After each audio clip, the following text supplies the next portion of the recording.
Good evening to everyone who is watching, and welcome back if you're a regular watcher, or welcome to my channel if you're new. Today I'm going to talk about all the books that I have bought in October and November, so it's going to be a book haul. And I thought it would be a short video at first because I forgot how many books I have bought. However, when organizing the video and listing every book that I have bought in my journal notes for the video, I realized that it's way too many. So it's going to be a long video. So yeah, I would advise to get yourself a drink. I have tea, relaxed tea. It's one of my favorite Lipton teas. And also enjoy the content. I think I'm going to talk about some pretty interesting books in here. At least that's my opinion. And I hope you find them interesting too, and maybe get yourself some good recommendations. I don't know where to put my tea because in here I have like a very big pile of books that I'm going to show you one by one. So let me see where I can put the tea. So the tea is going on the ground. Okay, like I said, the pile of books is quite big. Not all of them I have bought myself, of course. Some of them were a present. And I'm just going to start out with the most big one, with the largest package in here, which is something that I wanted for a while now. And my husband gave this one to me as a present for our 5-year anniversary, so I'm very happy, thank you. And it's the whole complete set of Harry Potter in English. I have read all Harry Potter books in Dutch when I was a child. I started out reading them when I think I was like 12 or 13 years old, and I read them all. I only own 2 or 3 books myself because when I was a child I loved reading, and I had a library card, so all of my books that I was reading at the time, one of my most favorite books that I discovered back then, I do not really have a copy of because I used to go to the library and borrow the books. This is the whole complete Harry Potter series. I really like this covers, these editions. I think this is the British edition of Harry Potter, and it's just beautiful. And the back side of the box is the Harry Potter castle. So very nice. It's still in plastic because I want to open it when I'm going to read it, and I would like to reread the whole Harry Potter series maybe next year, because I think as an adult you will read it differently than when you read it as a child, and I'm just interested in how I would experience the books now. So this is the biggest thin box that I have to show you. I'll put it on the ground as well. The next ones are quite small compared to this. So the next thing, it's honestly, the books are not in a particular order. However, I will show you which books I got as a present from my husband. So the next one is Great Expectations by Charles Dickens. I have not read a single book from Charles Dickens so far, unfortunately, because I don't know why they're quite I think it's because they're very long, and so far I just didn't had the time to start reading one. I do have a whole complete set of Dickens books in Dutch. However, I also like these beautiful editions in English, and Great Expectations is one of the most famous books, and I think it's a very beautiful edition. I like this one. It's a Penguin Classic edition and hardcover. So yeah, I do also have these editions for my Bronte sister books. I think my lighting just changed. I'm sorry. And I also have some Jane Austen books, I think, in this edition. I don't know for sure. So that's for Dickens. The next one is also a very beautiful edition and also hardcover. And it's Tales for Twilight, 200 Years of Scottish Ghost Stories. So I think we all have our reading preferences, and mine is short stories, especially horror short stories or thriller short stories, ghost short stories as well. I love short stories, and it's sometimes hard to find good short stories, and I think it's also difficult to write a good one. And for this reason, I kind of collect all short story collections that I can find in the genre of horror, thriller, and ghost stories. I just love them. So this book, I really wanted to read it, and I think it's quite a good collection because it contains classic stories from Scottish writers, but also the contemporary ones, and so it's kind of new and old together, and I do think it's an interesting combination. And then the last one that I got as a present is Never Let Me Go by Kazuo Ishiguro. So Kazuo Ishiguro is a British writer with Japanese background. He was born, I think, in Japan, but moved at a very early age to England. And he writes in English, not in Japanese. And I think this one is one of his most famous works. I have never read anything from him, so this would be my first one. And I think in 2021 or 2022 he has won the Nobel Prize, the Literature Nobel Prize. So I think it should be a very interesting writer. And I hear a lot of good things about it, so I'm very excited to start reading it. It's not too long. I do not know much about his writing style, and that's why I'm eager to find out. I think I'm going to like it because I hear only good things, and I hope to start reading it next year. Then another thing that you have to know, at my university we have a bookstore there, and that's not so good for my book buying addiction. So recently when I went to the university again, I had bought 2 books, very short ones, very cheap ones. However, they stood out to me. The first one is a Dutch one. This one is not translated. It's the title is Hersenen willen lezen, which will be translated as Brains Want to Read, or The Brain Wants to Read. And it's written by this professor, Eric Schredder, who talks about why we should read, why it's so important, especially for children, but also for adults, why it's better than watching TV or I don't know, TikTok.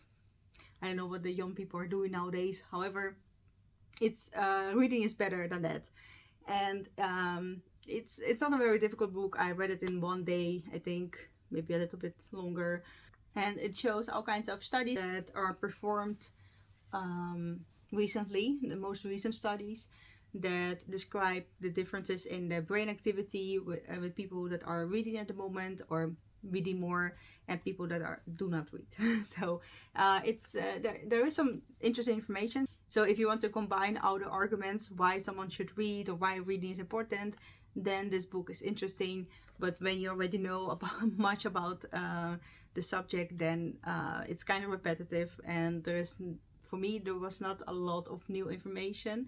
A lot of the things sounded very logical. So yeah, it was nice to read for one time. Maybe I can give it to someone who is interested in it, but for me, I didn't find a lot of new things. One of the most logical things was that reading for children is important, of course, for their speech development, and of course for their reading development, their language development. And to make reading with children more effective, you really have to do it with the child. So when talking about very little children, before 1 year old, or maybe around 1-2 year old, they still cannot read themselves. So it's very important as parent to read with them, talk with them about the book that they have read, or about like the couple of sentences that they have read, and just discuss it, make it fun. That's the most important part, and that's how they discover the love for reading, and later on they will be successful in reading themselves. So it's quite interesting. If you have children and do not know much about why reading is important, then I would recommend it. Unfortunately, it's only in Dutch so far. And the next one is even smaller. It's the Communist Manifesto by Karl Marx and Friedrich Engels, and it's a penguin short classic, or penguin little classic. I saw this one and I have never read it. It's quite a famous work, of course. It inspired a whole philosophy and also economical system. And yeah, I think it's, because I'm also studying philosophy, I think it's important to read it at least once because it's so influential. However, I'm not really agreeing with the philosophy of the system, but I thought it was good to read like a reference work, and it's very short. It's 52 pages, I think. Yes, 52 pages, and 52 pages have inspired the whole philosophy and economical system and influenced a lot of countries and people. So that's interesting that this small work could do that. So I will read it, I think in one day, and just to add it on my list of philosophy books that I've read. Maybe it would be interesting. I don't know. I'm not really into politics and economical systems. I do not like to read those kind of books, but some of them, because they're quite famous, I think I should read at least once to know what I'm talking about, of course. And like I said, I do not like political books or books that talk too much about economy and politics, and yeah, I do not read much non-fiction. I mostly like fiction. However, there are some exceptions, and one of them is On Anarchism by Noam Chomsky. I think this one is very interesting. I also talked about this book in my other video, and right now I'm at page 50, so I still have to read like more than half of the book. But I make a lot of notes, and it's non-fiction, so I read it slower. But it's about power injustice and authority injustice, power misuse in the world and how to fix it, and about anarchism, the philosophy behind anarchism, and yeah, I do find it very interesting. So this is also something that I have bought in October and read it during the month of November. And I hope to finish it pretty soon. Then I have finally some space for my tea, because I rearranged the books on the ground that I have already shown you. And yeah, now I have some space for the tea. Then some other philosophy reference books that I have bought in a thrift shop, so they are secondhand, are these works of philosophy. It's in Dutch, and they have multiple books. I think there are 5 in total, but I only could find 4. And it's just about the history of philosophy or philosophical works from famous philosophers of a certain time period. And this is from the ancient time to the Renaissance. This is from the early modern time philosophy. They're very big. And also the 20th century philosophy and the most new philosophy, the most recent one. So it's a reference work. I do not think I'm going to read from cover to cover. So you probably won't see this ones on my Goodreads, because I'm just going to read it from time to time when I'm learning about certain kinds of philosophy, or reading certain kind of philosophical work during my university courses. So yeah, I do like to have these kinds of reference works, because of course you can find most of the information on the internet, but sometimes it's also interesting to read with certain annotations from the person that combines all kinds of philosophers together, to read the introduction, to understand the work better. And I do have a lot of medical reference books and medical textbooks, because I'm a nurse, and if you didn't know from my previous videos, and I'm also studying health sciences.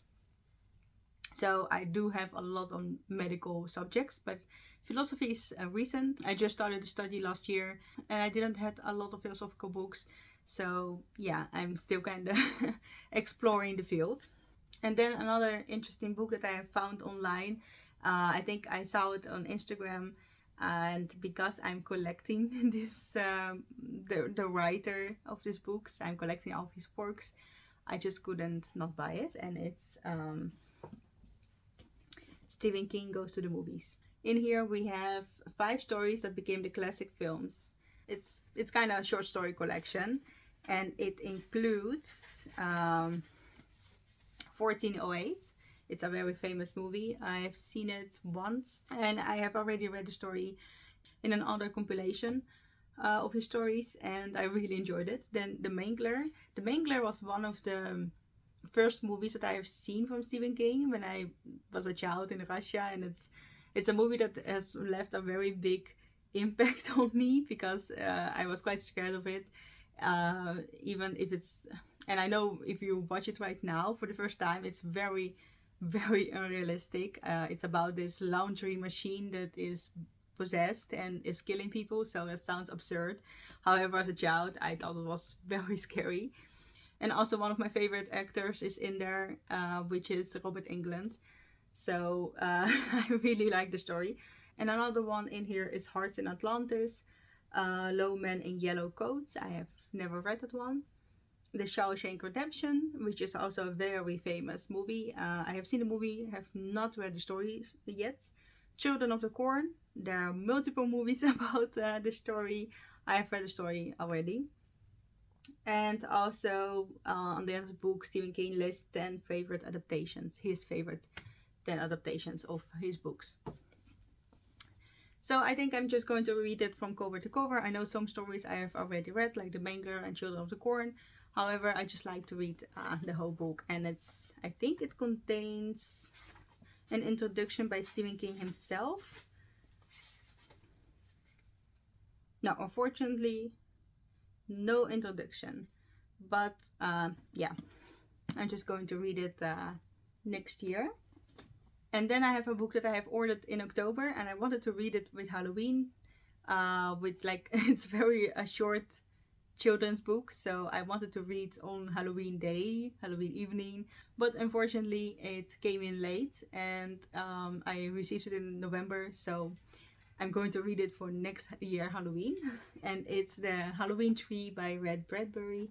It's a children's story, and I think it's a very beautiful edition, very nice artwork, and I like Ray Bradbury's writing. It's very poetic. I have read last year Something Wicked This Way Comes. It's also like a young adult children's story, and it was so good. It was very poetic, and I think those kinds of children's stories, you cannot even find it in the more recent contemporary works, because nowadays it might be considered too scary or too difficult to read, because his writing is so poetic and he uses quite difficult words for a children's story. But I think that's important for children to read good books and not only something that is like simple to read. But yeah, I don't know. I do not read much contemporary children books, but I really like his writing, so I'm going to read this one for next Halloween. Then I saw a classic work that I couldn't just leave in a thrift shop. It's something that I do not own yet, and so I just had to buy it, and it's Moby Dick by Herman Melville. This is a Penguin Popular Classics edition, and it's of course it's secondhand, but it's still in good shape. I've never read Moby Dick, and I don't know if I'm going to read it soon, but I just wanted to have it. I think most people know what the story is about. Then I have a book that I cannot say very much about it, because I try to avoid spoilers. So I do not read much about the books that I have not read myself yet, because I think it's very interesting to discover it yourself. But this one is an inspiration for an author that I love reading. The author is Junji Ito. He writes manga, he draws manga. And one of the authors that inspired him a lot is Yasutaka Tsutsui. He's a Japanese author as well, and he's quite famous for his science fiction work. And this is also like a dystopian science fiction novel called Paprika. Also a very interesting cover. And The Independent London says, Tsutsui is the doyen of avant-garde Japanese writers. His work is by turns innovative, thought-provoking, and not at least extremely entertaining. I think it sounds promising, and his work is known for his dark humor and also satirical content. And Paprika was adopted into an animated movie by Takeshi Kon in 2006. Yes, in 2006.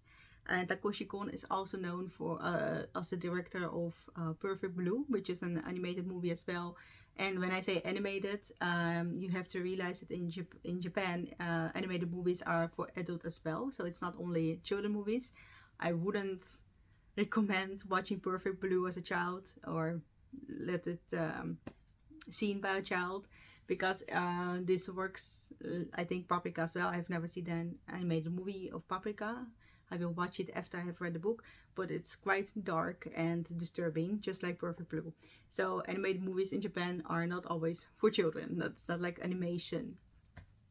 And because this was inspirational for Junji Ito, I wanted to read it. And after looking into the writer, I realized that this is a book that is just in my alley, to say it like that. I love dark humor. I love satirical work, and dystopian novels. So I think I will like this a lot, and I will try to read it as soon as possible as well. I think I have to read a lot of books as soon as possible because they all sound very interesting. I've already showed you quite a lot of books. We're almost at the end of the video. I still have some books to talk about.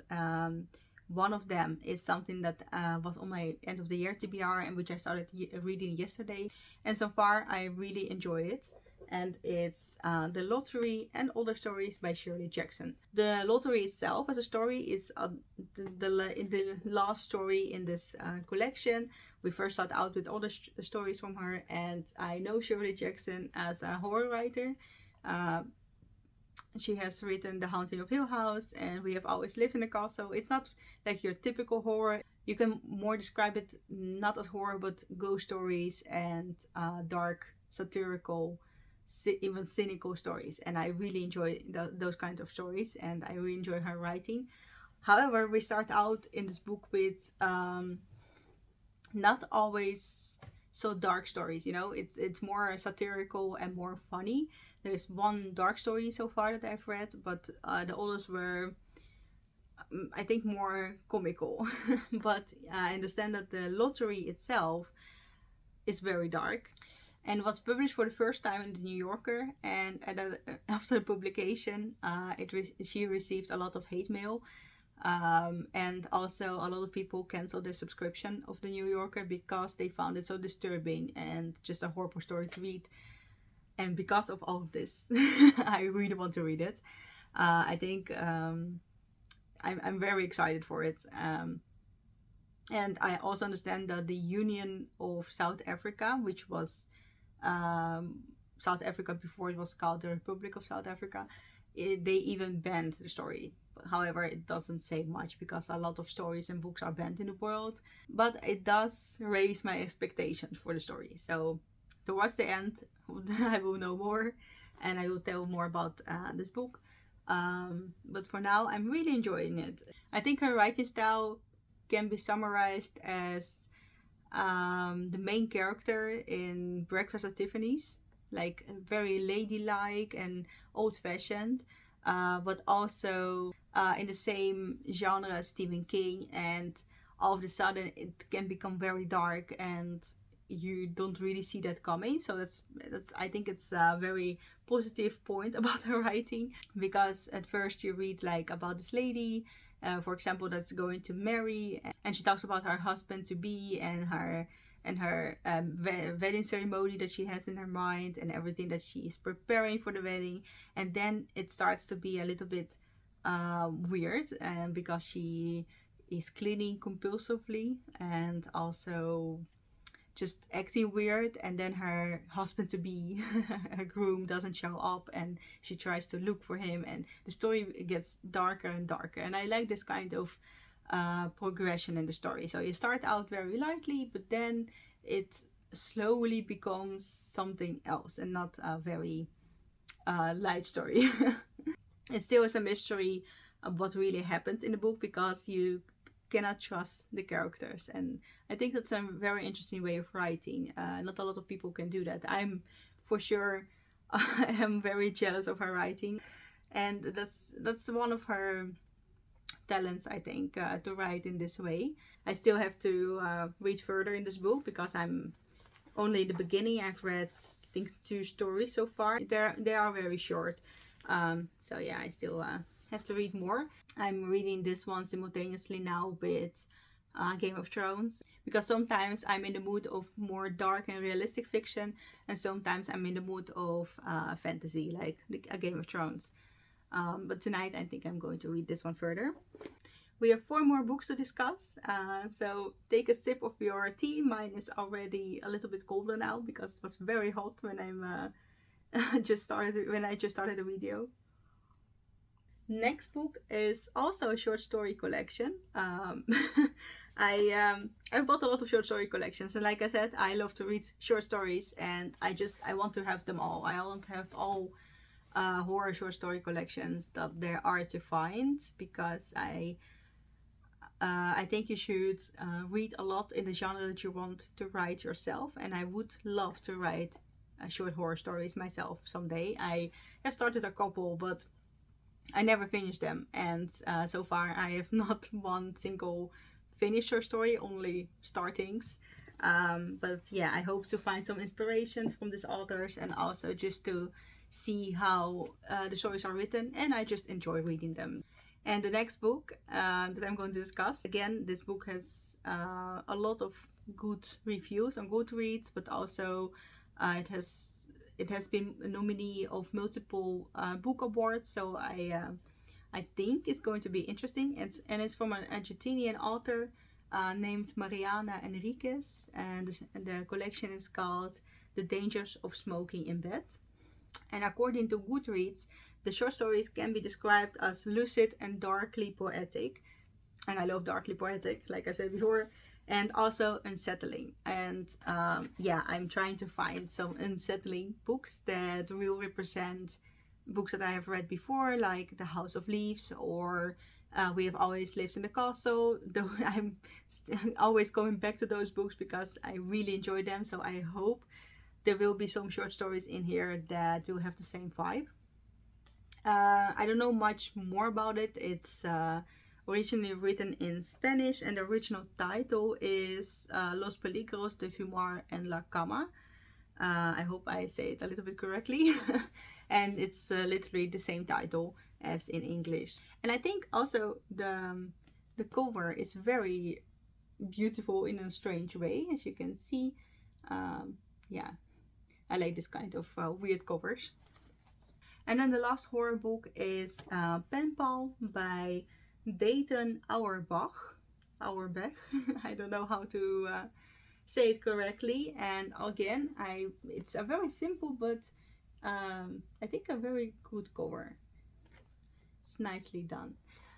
And this is quite a special book because the author, Dayton, has written multiple stories that he posted online on a horror writing platform, Creepypasta, but he posted it originally, I think, on Reddit.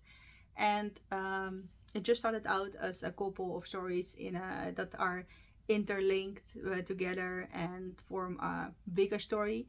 And he started it online, and eventually he opened a Kickstarter project and funded the book, and the stories became one big story in a book form, which is interesting. So he started out online writing stories for pleasure, and then it became very successful, and a lot of people started reading it, and he made a book out of it. It's again not very long. I think I'm going to read it this year, even though it's not on my end of the year TBR.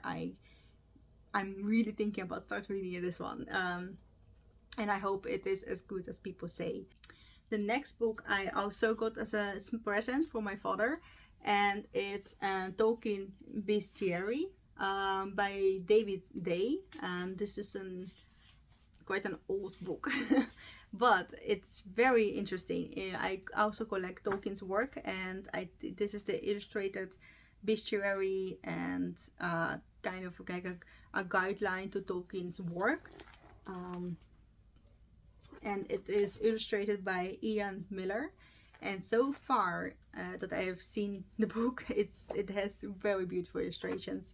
So you have the explanations of all the mythical creatures and flora and fauna that you can find in Tolkien's work, and it is accompanied with very beautiful pictures.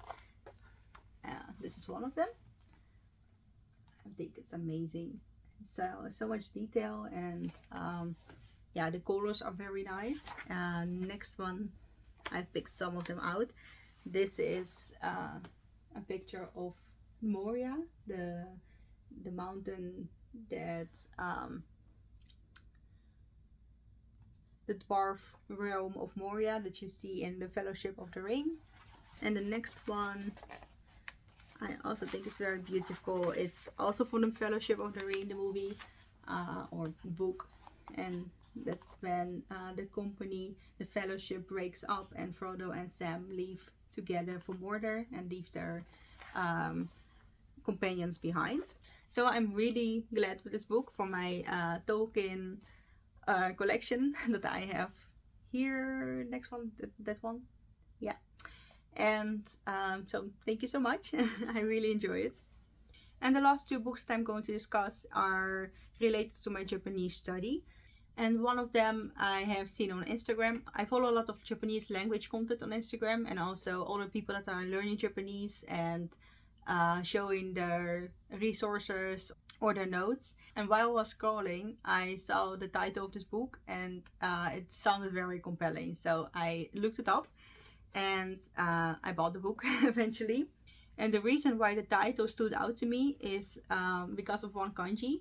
So this one. So at first I read Nihongoga, and then I saw this kanji, which is the kanji for diseased. And I thought Japanese language diseased, that's quite weird. So I started researching the title, and the whole title is Nihongoga Horobiru Toki Eigo no Seiki no Nakade, which means the death of Japanese language in the century of English, or like in the era of the English language, roughly translated. And this is written by Mizumura Minae, and she's a literary critic, and this is like a memoir, or more like a longer essay about her experience of the English language and also studying in America. I thought she studied at the Iowa University, and she writes about how English has a huge impact on the Japanese language, but also on all the other languages.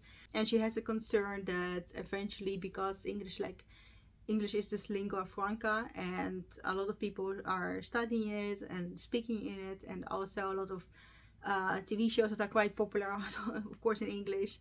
And she has concern for this because the Japanese language starts to have more and more English words in it. And I think for so far I have read about the book, I'm agreeing with her statement.